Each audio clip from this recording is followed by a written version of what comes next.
Hello, my name is Joey Quinn, aka Vanilla Franco. I'm in my little studio in the English countryside, and for the first time ever, I'm going to talk a little bit about my process, how it is that I make the music that I make. So if that's going to interest you at all, stick around, because you might learn something, and you might have a good time too.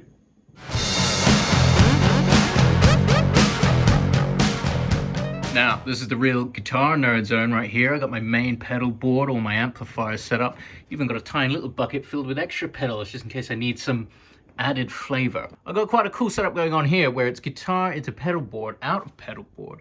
And then with this cable alone, I can pick the amplifier that I want to go into to get different sounds. I'm going to talk a little bit about this setup and why I think this tiny little silver pedal is the most important tool in a guitar player's arsenal. Okay, I've got a guitar now and it's plugged in.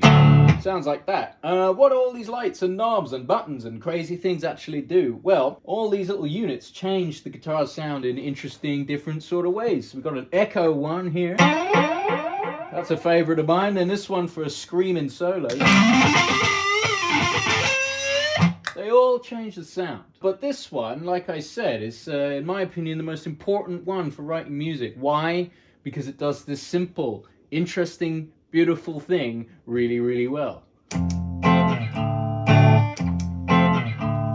It takes the sounds you put in and repeats them over and over and over again. I'm going to show you why that's really important if you want to write music. So, when I write music, I like to start with the drums, but I'm looking around this empty room and there are no drummers in here. So this sounds like drums. And I've got a loop pedal, so that's good enough for me.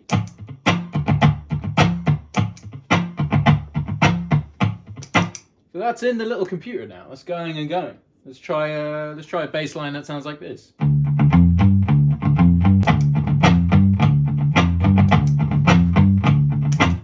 Now, you've got all these other pedals here, so you can just start adding stuff in. Let's put that echo that we were talking about earlier.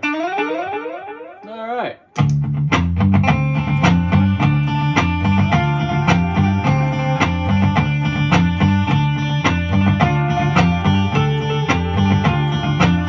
Guitar's out of tune, but you can see why. This process works really well when you're trying to cook up a little tune. So if you have a little machine that's recording what you play, playing it back to you in a room, it's handy to just have that going and then go around the room picking up little instruments, seeing how they jam to the tune you've just made. So I've got little pieces of a drum kit here, and I'm going to show you how I do that.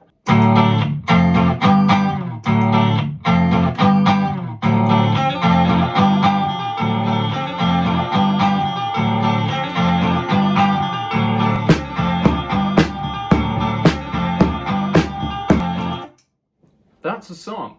And it really is as simple as that. There doesn't seem to be a magical element to it. You just gotta do the thing. You just gotta do the work.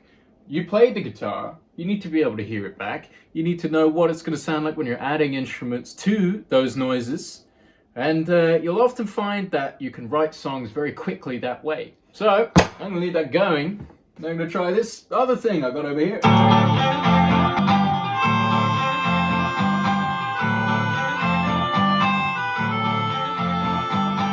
That worked. Now, I've been doing this for a while. It doesn't normally happen that quickly and sound that good, but then you just start working on it.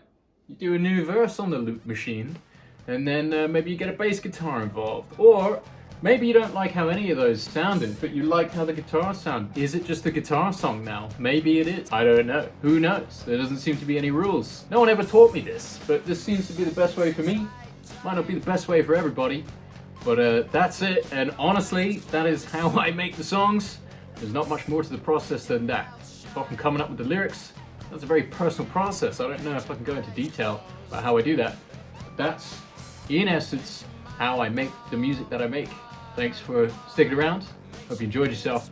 Hope you learned something. And I'll see you on the flip side.